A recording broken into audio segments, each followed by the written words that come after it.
au sud-ouest, à la découverte d'un symbole du Lot-et-Garonne du 47. C'est la prune dente. On est chez Alain et Nathalie Rabanel, sur les coteaux, au-dessus de Villeneuve. Et vous le savez, bien sûr, la prune dente, quand on la transforme, ça devient du pruneau d'Agen.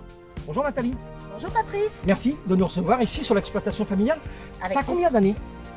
C'était l'exploitation de mes grands-parents maternels. Et puis ensuite, mon père a repris l'exploitation. Et nous sommes avec mon mari, nous sommes mis en GAEC avec mes parents en 1992. Et puis mes parents ont pris la retraite et maintenant nous sommes tous les deux. Troisième génération. Génération. Il y a toujours eu des pruniers ici? Alors oui, il y a eu des pruniers ici et puis de la vigne aussi. C'était aussi une exploitation viticole et avec des céréales aussi. Et quelques animaux? Et alors des vaches, des blondes d'Aquitaine. Bon. Des blondes d'Aquitaine, oui. Jusqu'en 2004 et puis après on a refait de la vigne. Et maintenant nous sommes sur 3 sortes de cultures, donc noisetiers, pruniers et céréales. Et céréales. Et là, on parle de la récolte de prunes. Là, oui. On est troisième semaine du mois d'août. C'est la pleine période de la récolte. Oui, c'est là, on attaque le deuxième passage. On attaque le cœur de la récolte et on espère que la météo sera clémente et va nous aider à apporter le sucre qu'il faut pour avoir un bon pruneau. Une petite colle. Vous avez combien d'arbres là, au niveau prunier? C'est 320 hectares et nous avons une vingtaine d'hectares, donc tu fais le calcul. On va faire le calcul nous-mêmes directement. On va en parler avec Alain de la transformation. Oui. Hein, comment la prune dente va devenir un pruneau. La prune, elle vient d'où? Parce qu'il y en a, alors, il y a différentes versions, mais la version la plus certaine, c'est que ça viendrait de Syrie. C'est que ça viendrait de Damas, en fait. Et rapporté par les croisés et le prunier dente, le prunier en tout cas serait venu à Clérac chez les moines et les moines auraient greffé ce prunier venu de Damas. Le nom, le prunier dente, et qui veut dire greffé, dente, et donc qui aurait donné le prunier dente. Nathalie, on a mis les bases de la prune pour que ça devienne pruneau. Maintenant on va aller voir la récolte, on va retourner sur l'exploitation. Allez, on y va. Allez, c'est parti.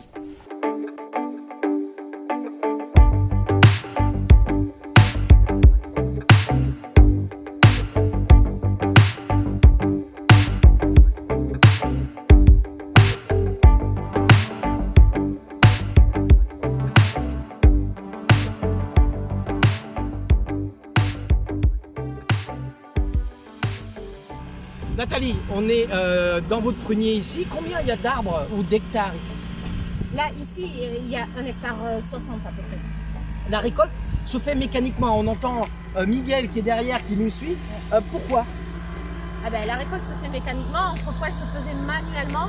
Aujourd'hui, le coût de la main-d'œuvre étant tellement élevé qu'on est obligé de la faire mécaniquement. Alors, la machine qu'on entend derrière, c'est une machine qui entoure le tronc d'arbre et qui secoue l'arbre. Oui. C'est ça? C'est un vibreur. Donc on règle le vibreur de telle manière qu'il fasse tomber juste le fruit à maturité. Vraiment à maturité. Oui. Donc il y a combien de passages quand vous faites une récolte comme en 2020 là? Alors selon les années, il y a entre 3 et 5 passages. Pour l'instant, nous commençons le deuxième passage. Ça fait une semaine qu'on a commencé et là, nous commençons le deuxième passage. Alors on parle des prunes dentes. Combien de kilos de prunes pour faire 1 kilo de pruneau? Parce que c'est la question que tout le monde se pose. Alors, en règle générale, il faut entre 3 et 3,5 kg de prunes pour faire 1 kg de pruneau en poids. Parce que la prune, on la déshydrate et du coup, elle perd de l'eau et après, elle devient pruneau.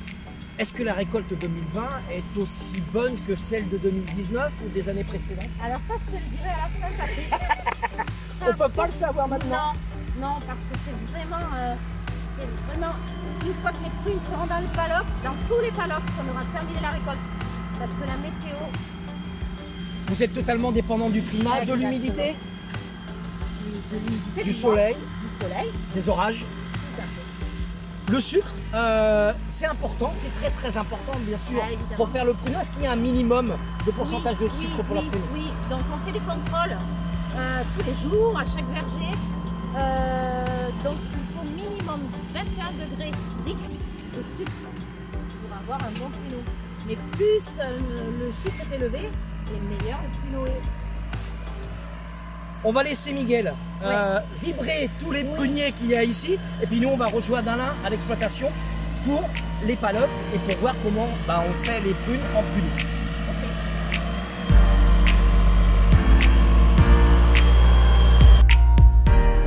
Rendez-vous avec Alain Rabanel. Maintenant, ça y est, les prunes dentes sont récoltées, elles sont dans les palox. On va savoir maintenant comment on les transforme pour qu'elles deviennent des pruneaux d'Agen. Bonjour Alain. Bonjour. Alain, ça y est, dans les palox maintenant, c'est quoi le processus pour que ça devienne des pruneaux? Alors le processus, maintenant qu'elles sont en palox, dans l'après-midi, là, début d'après-midi, on va la mettre en clé. Donc on va la passer dans un bain d'eau. Ensuite, elle va passer dans un évacuateur à déchets qu'on appelle. C'est pas un trieur, hein, enfin, c'est pas un calibreur, c'est un évacuateur à déchets. On va sortir toutes les petites prunes, les feuilles, les branches, c'est automatique. Et ensuite, comme ici sur l'exploitation, on trie en verre. On la passe sur un tapis de triage où on met 2 ou 3 personnes suivant les années, suivant la qualité du pruneau, de la prune. Voilà. Et ensuite, alors, le calibrage, c'est pour une facilité après sur la cuisson, c'est ça? Tout à fait, c'est pour ça qu'ici je calibre. Donc j'ai 2 calibres. Donc les petites sortent en premier et les moyennes ensuite. Ça veut dire que comme ça, au séchage, c'est plus facile pour moi pour les sortir à bonne humidité. Le calibrage, donc là, on les met dans le four. La cuisson, c'est vraiment à haute température. Hein. Alors, ici, je travaille, mais ce sont des fours, ce sont des tunnels, mais ici, je travaille en étuve. Ça, c'est pour une commodité par rapport à moi, parce que je suis tout seul sur la station et je ne pouvais pas travailler nuit et jour. Bien sûr. Donc, je travaille en étuve. C'est-à-dire que moi, mon principe, c'est je charge les fours tous les soirs à 20 h. Le matin, entre 5 et 6, je les sors tous du four, je les tourne et je les inverse. Un petit peu comme une tarte dans un four normal dans la cuisine. On tourne un petit peu pour que la cuisson soit homogène. Le premier chariot devient le dernier, et le dernier devient le premier, et un peu je les tourne sur eux-mêmes. Sur eux-mêmes. Voilà. Et donc les petites le soir au bout de 18-20 heures sont sèches, donc je les sors au fur et à mesure qu'elles sont sèches. Les moyennes, qui sont beaucoup plus grosses, mettent plus longtemps, jusqu'à 24 heures cette année parce qu'on a un gros calibre. Et le soir à 20 h, ça y est, en principe tout est sec. Donc, et je renfourne. Et on continue. C'est toute une organisation pour mettre les petites le plus proche pour les sortir tout de suite, les moyennes et les grandes. Il faut quand même une sacrée organisation dans le four. C'est une organisation et une habitude. Voilà, une fois qu'on a pris la façon de le faire, il n'y a pas de souci. Donc pour moi, c'est beaucoup plus facile de sécher en étuve. Ensuite, bon, c'est vrai que j'attaque pas fort la nuit puisque moi, le soir, quand je les mets en route, les fours, on appelle ça la mortification, je les mets à 65 degrés pendant 6 heures. Dans la nuit, ma température se redéclenche et elle monte à 80, 78, 80 degrés. 79 degrés, voilà. D'accord. Jusqu'au lendemain soir qu'elle soit sèche. Ça veut dire que comme ça, le soir, quand je les attaque qu'à 65 degrés, la prune, l'apport de la prune, elle s'ouvre et elle évacue plus facilement l'eau qu'elle a dans... Bien sûr. Après le four, qu'est-ce qu'on en fait? Est-ce qu'on peut les consommer directement ou est-ce qu'il faut encore attendre un petit peu? Non, on peut les consommer directement. Hein, si on veut, elles seront séchées à 21 ou 22% d'humidité, mais on peut les consommer comme ça. C'est ce qu'on appelle le semi-cuit, le demi-cuit? Ah non, pas encore. Hein. Non, le mi-cuit, il faut le cuire beaucoup moins longtemps. Celui-là, il est à peu près à 30-33% d'humidité. Celui-là, il se conserve beaucoup moins. Bien, dans le temps, il faut les mettre au frigo ou tout ça. Bon, moi, c'est pas ma spécialité, je n'en fais pas. Mais sinon, non, le mi-cuit, c'est autre chose. C'est vraiment sur le moment qu'il faut se conserve pas. Alain, vous l'aimez comment le pruneau? Parce que vous êtes producteur, vous l'aimez comme ça, à la sortie du four? Je l'aime mi-cuit. Mi-cuit, mais froid. Mais froid. Voilà.